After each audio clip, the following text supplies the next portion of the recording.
yaitu adalah program yang diprioritaskan oleh Kemendikbud untuk diluncurkan pada pendidikan yang ada di Indonesia. Kenapa program ini wajib diluncurkan? Karena kita sebagai rakyat Indonesia atau pelajar-pelajar wajib mendapatkan pendidikan yang layak, nyaman, dan membuat siswa menjadi bahagia dan gembira. Pendidikan bermutu ini berlandaskan dengan 3 undang-undang. Yang pertama itu Undang-Undang Dasar 1945. Yang kedua itu Undang-Undang Guru dan Dosen.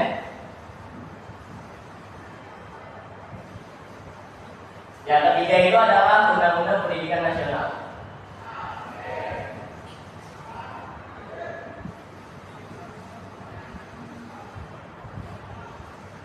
Ketiga undang-undang ini itu menjelaskan atau menegaskan bahwa pentingnya pendidikan di Indonesia yaitu untuk mencerdaskan kehidupan bangsa. Seperti yang ada di alinea Pancasila yang keempat, yaitu mencerdaskan kehidupan bangsa.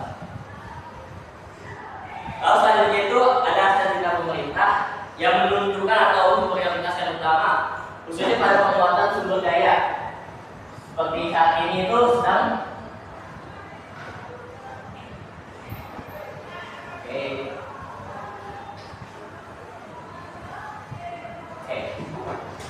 sumber daya manusia ini saat ini untuk mengikuti perkembangan zaman, yaitu saat ini ada yang namanya perkembangan teknologi, sains,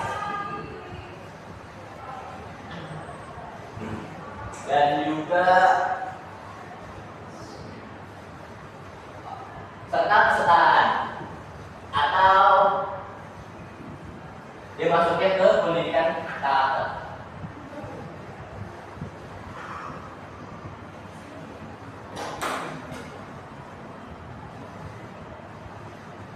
Pendidikan di Mantang ini sebagai investasi jangka panjang bagi kemajuan bangsa. Dari program prioritas pemerintah atau Kemendikbud menetapkan beberapa program prioritas utama seperti peningkatan kualitas guru, penguatan karakter, pemerataan akses pendidikan, serta perbaikan sarana dan prasarana sekolah. Peningkatan kualitas guru itu sangat penting karena guru itu menjadi sumber utama dari kita mendapatkan ilmu pengetahuan. Pemerintah meningkatkan kualifikasi akademik guru, pelatihan kompetensi, serta kesejahteraan melalui sertifikasi pendidik. Lalu penguatan karakter itu untuk peserta didik. Dengan apa penguatan karakter tersebut? Diluncurkanlah yang namanya G7 Kalita. Itu adalah untuk membentuk karakter kita dari yang namanya jasmani bahkan rohani. Dan sarana-prasarana sekolah itu ditingkatkan dari yang namanya itu fasilitas sekolah. Kayak yang kita tahu pas kita baru masuk ke sini itu banyak perbaikan-perbaikan di sekolah kita.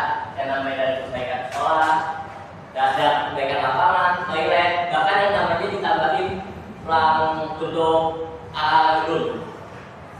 Itu masuk ke dalam meningkatkan kenyamanan keamanan belajar. Itu termasuk ke dalam program yang diluncurkan oleh Bapak Presiden kita yaitu Prabowo Subianto, yaitu revitalisasi sekolah. Lalu untuk program selanjutnya adalah program wajib belajar 13 tahun.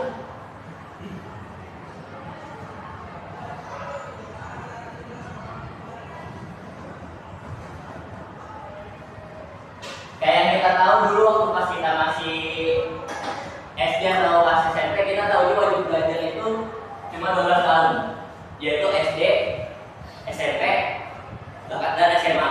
6 tahun di SD, 3 tahun di SMP, dan juga di SMA.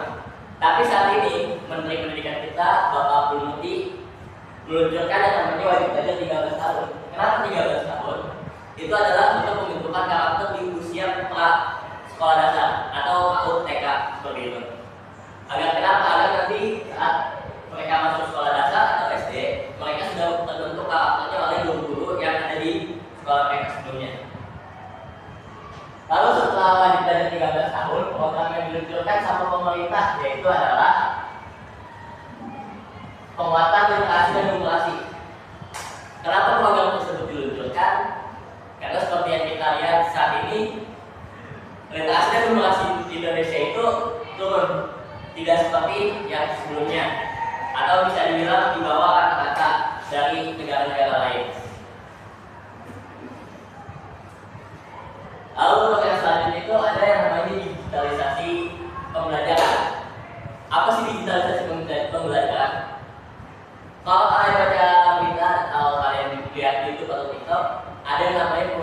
smartboard yang baru diluncurkan di SNPN 4 Bekasi. Smartboard itu termasuk salah satu program dari Prabowo Subianto, Bapak Presiden kita, tentang yang namanya digitalisasi pembelajaran. Kenapa digitalisasi pembelajaran itu diluncurkan? Karena digitalisasi pembelajaran itu mempercepat transformasi pendidikan melalui pemanfaatan teknologi, meningkatkan akses mutu dan efisiensi pembelajaran di sekolah. Lalu Kemendikbud juga membuat yang namanya rumah pendidikan atau membuat sekolah menjadi rumah kedua bagi siswa, yang dimana siswa bisa nyaman di sekolah dengan berbagai macam program, kegiatan, atau bahkan tempat aspirasi bagi para siswa. Lalu selanjutnya program yang diimplementasikan adalah TKA. Kayak yang kita tahu, kemarin kelas 12 itu baru namanya ngejalanin TKA, dan TKA itu diluncurkan untuk yang namanya menggantikan, kalau kita dulu itu menggantikan UN. Jadi TKA itu sebagai patokan atau pemetaan kualitas pendidikan dasar dan menengah secara nasional. Jadi secara nasional itu cara kita memetakan nilai kita dengan TKA tersebut, atau ya sama tadi saya bilang itu menggantikan ujian nasional. Lalu diadakannya lagi kembali pembelajaran mendalam atau PM. PM ini menekankan 3 prinsip, yaitu kesadaran, bermakna, dan menggembirakan. Dengan pendidikan pendekatan ini, siswa menjadi lebih aktif dan memahami manfaat pembelajaran. Lalu selain dari program-program yang tadi untuk mencerdaskan atau akademik dan karakter, Kemendikbud juga meluncurkan yang namanya itu program Indonesia Pintar. Program Indonesia Pintar ini membantu kita untuk yang namanya melengkapi fasilitas kita di sekolah seperti buku, alat tulis, dan lainnya. Selain program Indonesia Pintar atau PIP, juga ada di afirmasi pendidikan menengah atau beasiswa ADEM. Beasiswa ADEM itu beasiswa yang diluncurkan untuk rakyat-rakyat yang kurang mampu seperti di pedalaman timur, Papua, dan di Riau atau di lainnya.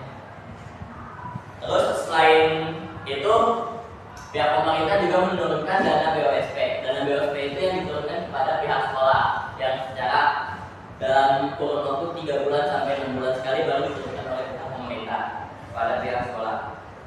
Dana itu berfungsi sebagai pemeliharaan fasilitas dan juga penting dalam perataan untuk pendidikan. Lalu selanjutnya itu peningkatan profesionalisme guru. Pemerintah juga fokus pada profesionalisme guru melalui PPG, pelatihan numerasi kepemimpinan sekolah, serta pelatihan pembelajaran mendalam dan teknologi.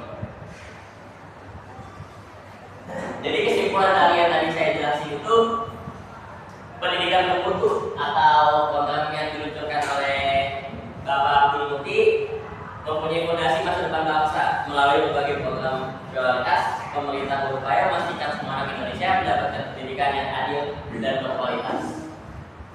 Dari saya cukup sekian. Ada yang ingin ditanyakan? Ya silakan.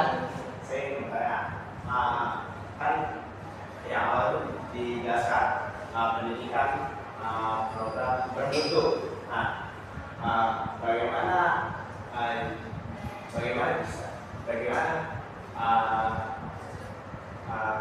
di pelajar program itu program tersebut lancar kalau di daerah pedalaman masih kurang akan fasilitas belajar dan mengajar. Pertanyaan itu berarti sebenarnya pertanyaan itu bagaimana cara program pendidikan bermutu ini dapat berjalan dengan lancar di daerah-daerah pedalaman yang kurangnya fasilitas atau kurangnya dilihat oleh pemerintah ya. Jadi tadi kan Bapak Mutis itu sudah menjelaskan menurunkan beberapa program yang baru diluncurkan. Itu salah satunya program dari beasiswa ADEM atau biaya-biaya yang dikeluarkan untuk fasilitas yang ada di pendidikan daerah-daerah terpencil seperti Papua dan lainnya kayak seperti di Riau atau yang lainnya. Dan dari beasiswa ADEM itu sama seperti kalau kita di Jakarta itu KJP.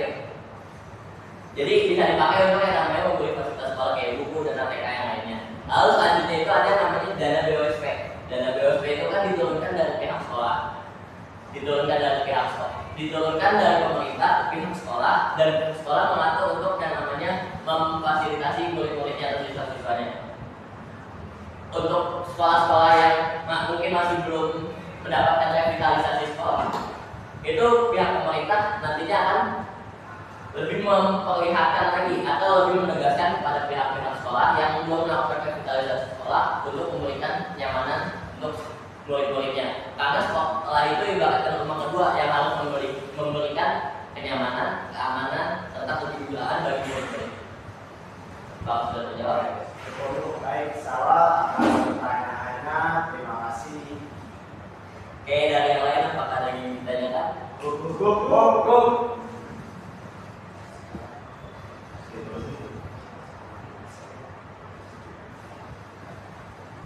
Oke, karena tidak ada yang ditanyakan kembali, sekian presentasi dari saya.